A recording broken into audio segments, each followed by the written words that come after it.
19 Mei 1998 menjadi hari penuh sejarah untuk Indonesia. Pada hari ini 23 tahun yang lalu, puluhan ribu mahasiswa menduduki gedung DPR MPR. Para mahasiswa memenuhi halaman hingga kubah gedung DPR.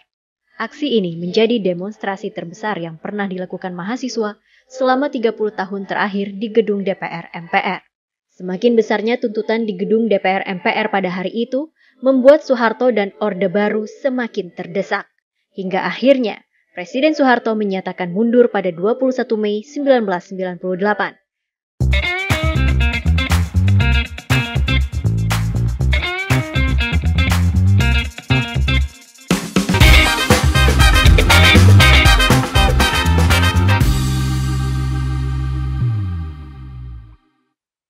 Saya mau cerita sedikit tentang apa yang terjadi di Filipina dan itu bisa jadi pelajaran untuk kita di Indonesia.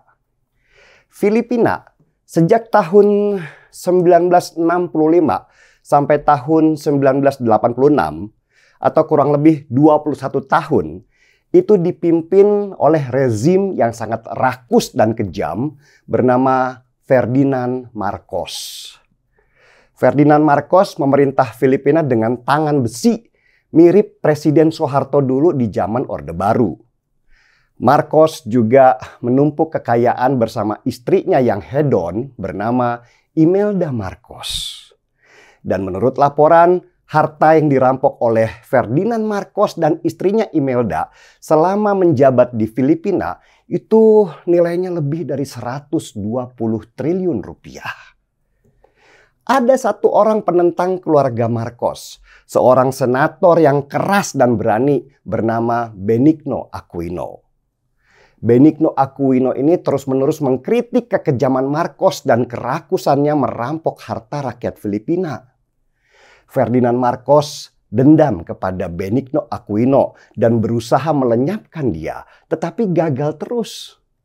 Hingga akhirnya waktu Benigno Aquino pulang ke Filipina, ketika dia turun dari tangga pesawat, seorang sniper suruhan Ferdinand Marcos menembak kepala Benigno Aquino dan dia langsung tewas di tempat.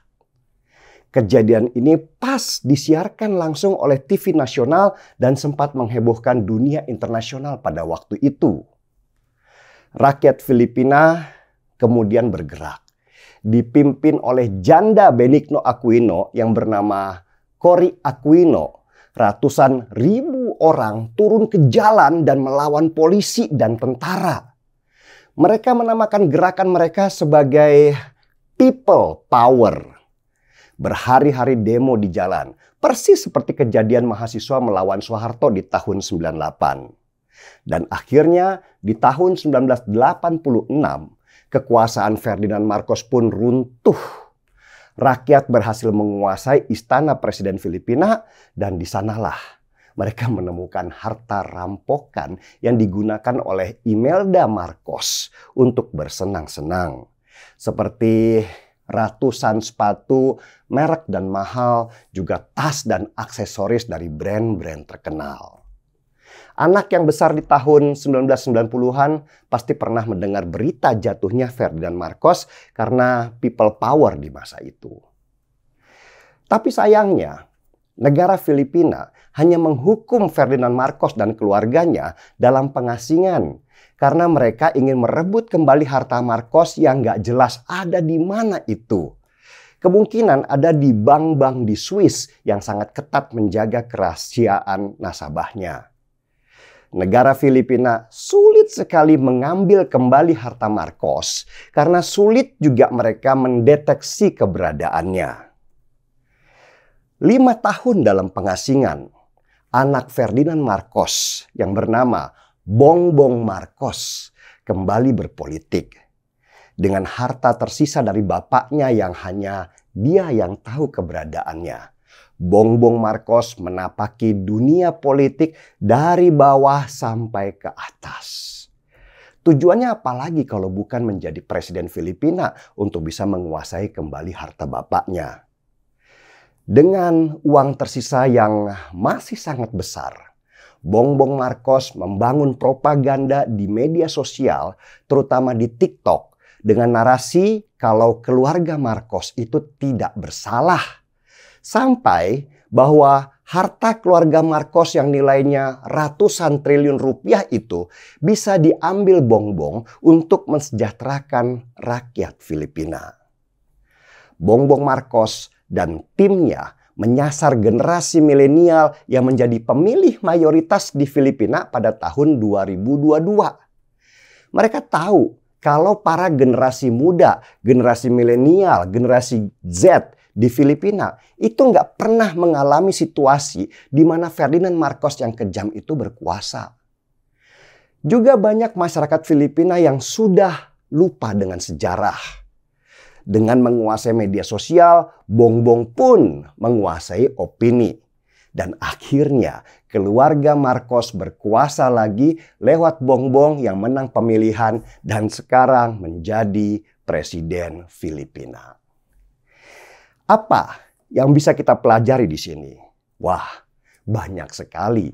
Situasi Indonesia sekarang bisa jadi seperti Filipina ketika kita melupakan sejarah dan tidak meneruskannya ke anak-anak kita, ke generasi muda. Orde Soeharto berkuasa selama 32 tahun atau dikenal dengan nama Orde Baru.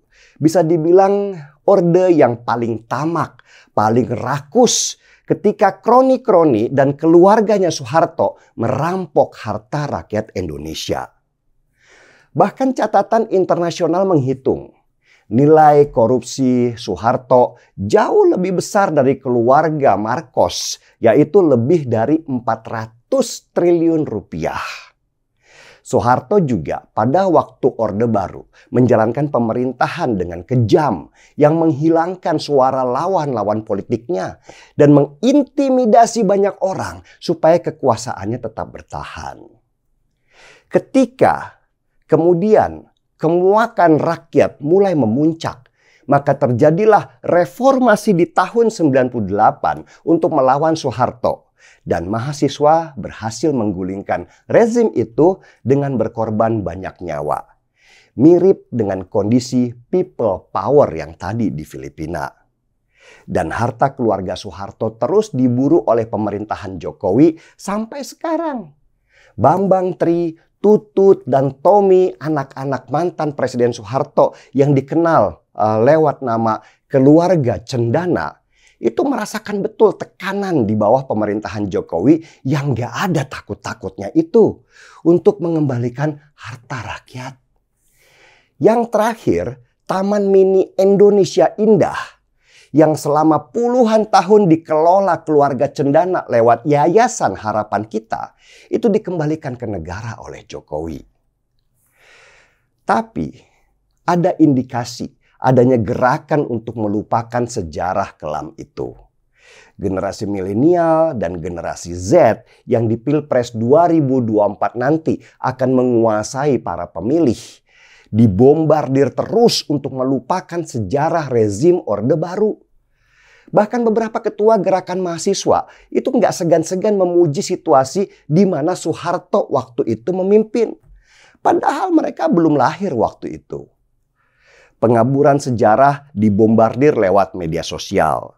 Soeharto dijadikan pahlawan dengan melupakan kekejian yang dulu pernah dia lakukan.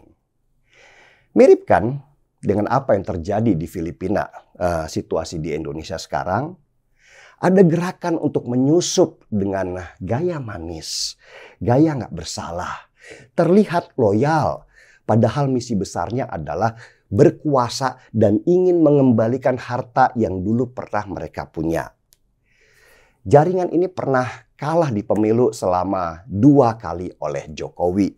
Tapi tetap ingin comeback dengan wajah lain untuk menarik simpati. Saya hanya nggak ingin kejadian seperti Filipina itu terjadi di sini ketika masyarakatnya cepat lupa. Kalau mereka kembali berkuasa nanti, sia-sia apa yang sudah dilakukan oleh Jokowi selama hampir 10 tahun.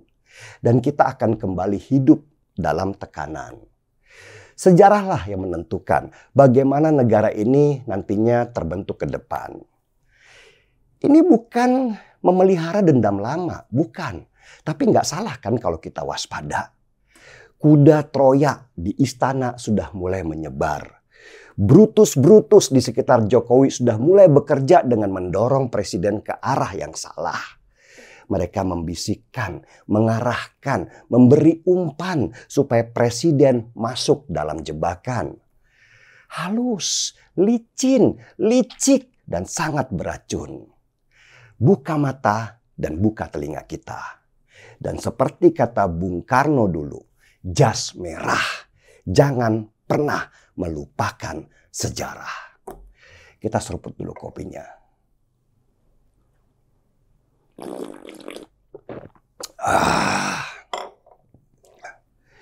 Markibong. Mari kita bongkar semua. Saya Denny Siregar, kita di acara Timeline.